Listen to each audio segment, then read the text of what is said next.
Okay, so we've got an Earth and you have a little mass. So as I walked around, several of you were drawing what I expected you to draw, and that was a force on little m. Maybe that was a gravitational force on little m. I even saw that some of you thought maybe little m was orbiting. That's good.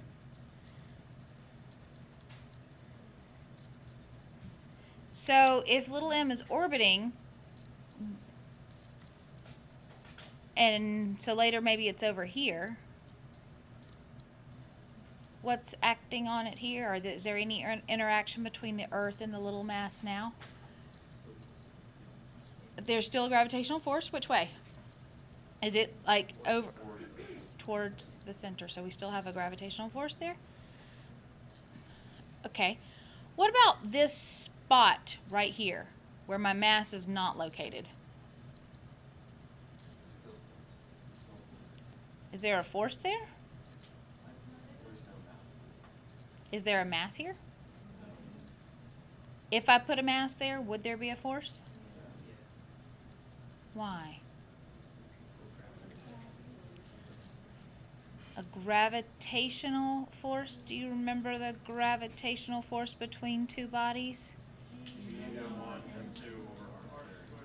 Look at you. Does that look familiar? Does that look like something you've seen recently? Ooh, kind of looking like something we've studied recently, but in terms of charges, maybe. Okay, so we have a gravitational force. What's another way that we can write the gravitational force on a mass? If I wanted to know what's the gravitational force on you right now on the face of the planet Earth? mg. Very good. And maybe you're m2, where the Earth is m1. Could I set these two equal to each other? They are the same thing, if I wanted to, yeah. So m1, m2 over r squared could equal m2 g. What's this little g stand for? The acceleration due to gravity.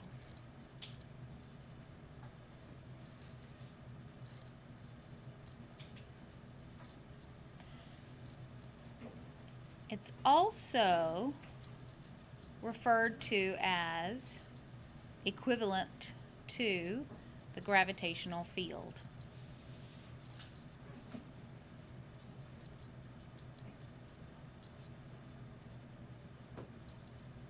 Field. So a field is, when I think of a field, I think of like a hay field.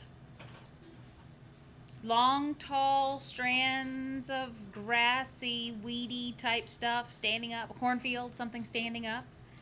So do you get this image of like stuff, like lines and lines and lines of stuff when you think of a field? Ismar does? Oh wait, how many is in the video? That is true. Okay, so everywhere around the Earth there is a gravitational field. So with your friends at your table, I want you to draw what you think the gravitational field would look like at points around the big mass that you've drawn. So the gravitational field around the Earth, like at this point right here, if I put a mass in this box, there's no mass there, there would be a field pointing towards the center in the direction that a mass would be forced if it were there. So there's our gravitational force, and the symbol used for the gravitational force is gravitational field, field, is a little g. Okay, so I'm setting all this up because we've got a very similar type of situation with charges. So, and you can make it next to your mass on the, or you can just start afresh if you need to. But let's draw a charge. So here's a big blob of positive charges. Big blob. Just a whole bunch of positive ions. And then I want you to put a little charge, little positive charge, Q, right there on your big giant whiteboard. And draw the interaction on little q. So draw whatever interaction might be on little q. So most of you have a force on little q away. That's a little arrow there. And I labeled it E because it's an electric force. And then some of you actually put the force on the big Q. And it should be, what, straight away? And because of Newton's third law, these two arrows should be equal in magnitude but opposite in direction. So they would both be the same size if you were drawing them out. Okay. Now, for the sake of this little discussion, though, I don't want to look at the force that's on the big Q. Let's just look at little q, like we just looked at little m over here. Now, what if I took the little positive q and I put him over here? And maybe I put him over here. And maybe I put him over here. What would the interaction on little q be due to the big Q? It's going to be forced away. An electric force. Forced away, electric force. Forced away, electric force. and what is, how could you calculate that force on the charge? We could use Coulomb's law, very good. The K constant, big Q, little q over r squared. I'm just using big Q and little q instead of Q1 and Q2 because I have big Q, little q in my picture. So that's the same sort of looking relationship that we have like with the gravitational field, gravitational force. So a gravitational force was applied to an object and there was a gravitational field around the big object. So we have an electric force applied to my little q. So what do you think exists around this positive charge? If a gravitational field is around a mass when there's a gravitational force and there's an electric force, then there's a electric field. Very good. Okay, so let's use the models I have up here. I'm gonna box them so we can look at them. All right. So there is the gravitational force between two masses, and this is the gravitational force of a mass in a gravitational field. So where m2 was our little m, and little g is the acceleration due to gravity or the gravitational field. So how could we draw, or how could we write an expression using that model for the electric force on the little charge that's hanging out around the big guy? If the gravitational force was little m times little g, then the electric force could be what? Well, we have the KQ version. The KQ version is kind of like the G M1 M2 over R squared version. So the gravitational force is particle or object times field. So an electric force would be charge times electric field, and the symbol we're going to use for electric field is a big old capital E. And then we want to take an absolute value. Together. If the electric force is the same as KQ Q over R squared. And the electric force could also be defined as being the little charge times the electric field. Could I say that K, the Coulomb's law constant, Q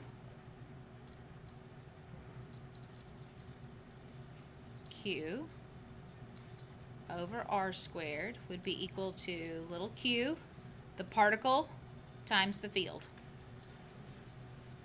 So then what does that give us as the equation for the electric field that's around big Q? There you go, K big Q over R squared. And that is the electric field.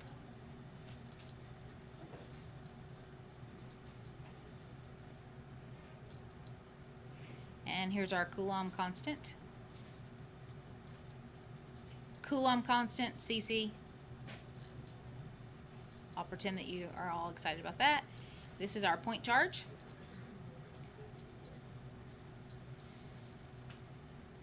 This is the distance from the charge. What happens to the acceleration due to gravity as we get further and further from the planet? It becomes weaker.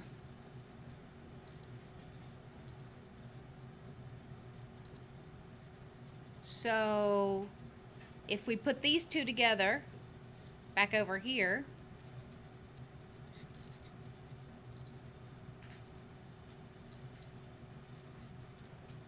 does this look familiar from first semester? And that was the gravitational field around a mass. Isn't nature awesome? The electric field around a charge looks very similar in setup to a gravitational field. Now, this is where we get to do something really cool here is, do I always have a positive charge? I could have a negative charge.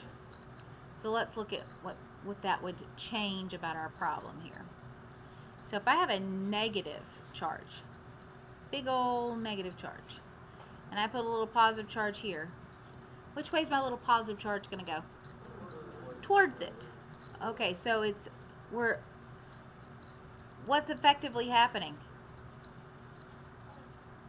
So if that's the direction of the force, then what's the direction of the electric field around this negative charge?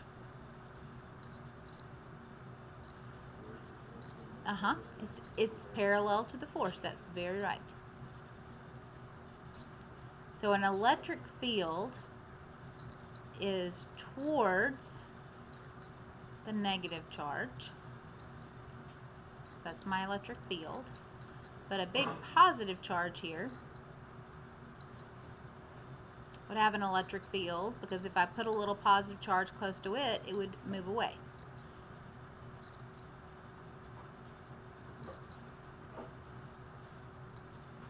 So that means my electric field is directed away from that positive charge. And that only works if we're using this little positive Q right here. It only works if we're using a little positive Q. So if we all want to always be able to define the electric field the same way, then we all need to use a positive test charge, also known as a PTC, positive test charge. And that's the convention. That means that all the old dudes got together and decided we need to come up with a consistent way to describe this. So let's all agree that when we are defining an electric field, it'll be the direction that a positive charge would go if it were there. So your positive test charge lives in your pocket. You take it out, you test, you put it back in your pocket. Just as if you were a, I don't know, candy maker, and you're testing the temperature of the different mixtures or potions that you're making and stuff like that. And your thermometer is not a part of the problem. Your thermometer is a piece of testing equipment. So think of that positive test charge as being like the thermometer. It's just it's just testing equipment. You put it back in your pocket. Don't leave it on the page. Okay, you can take it to the AP exam. I carry mine around with me all the time. It's real tiny. And then I just put it in the, test it, and then I put it back in my pocket. Just like that. All right, let's talk about unit. Shh, let's talk about the units.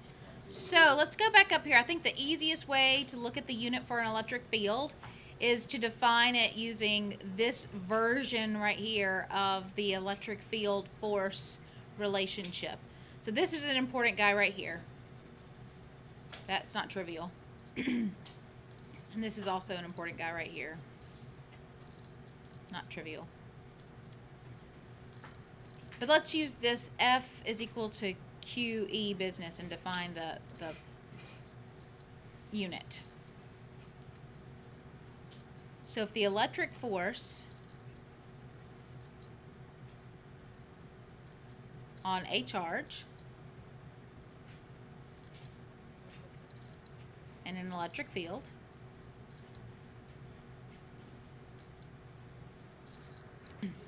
all right, so what's the unit for force? Newtons, very good. What's the unit for charge? Coulomb, And then we have, what is our electric field then? I put it in little quotes because E is not the unit. Newtons per coulomb, yes. So electric field is in newtons per coulomb. So your electric field will be newtons per coulomb. This guy is Newton meter squared per coulomb squared. This guy would be meters, and our charge would be in coulombs.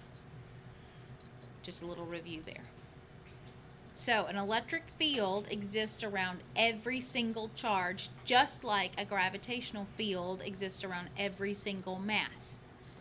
When a second mass enters a gravitational field, it's affected by that gravitational field.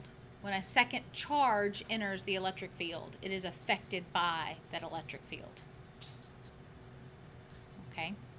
We can also look at electric fields created by more than one charge. So I'm going to imagine we've got a positive charge here and I'll put a negative charge here. And my question is, what is the electric field midway between them?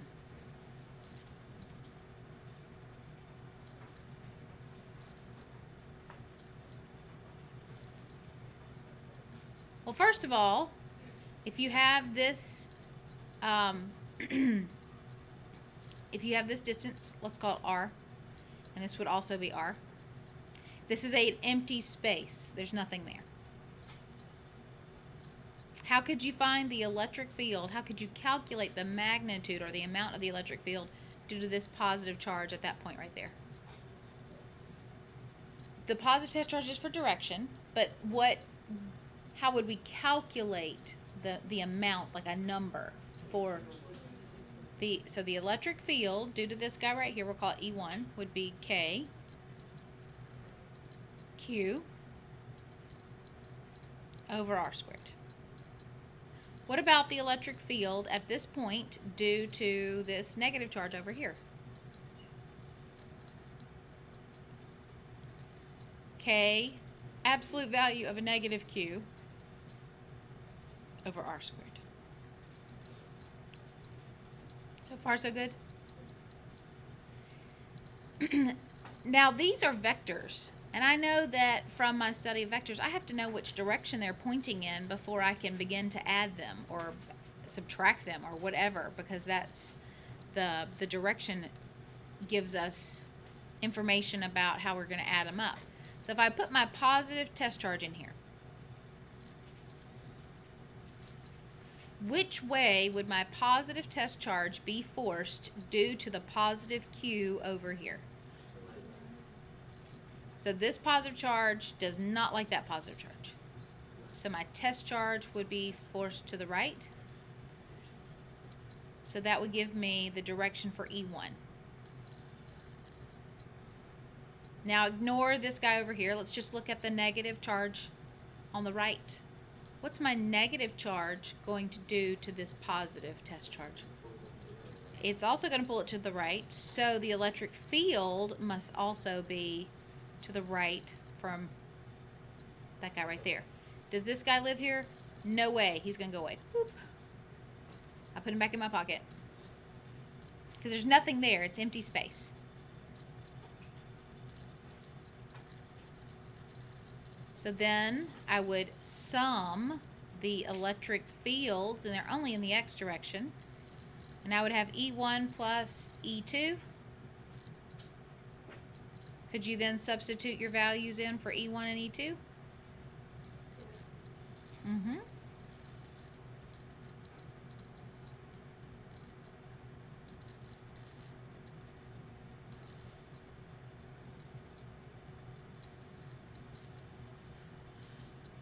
What do we get? 2kq of r squared?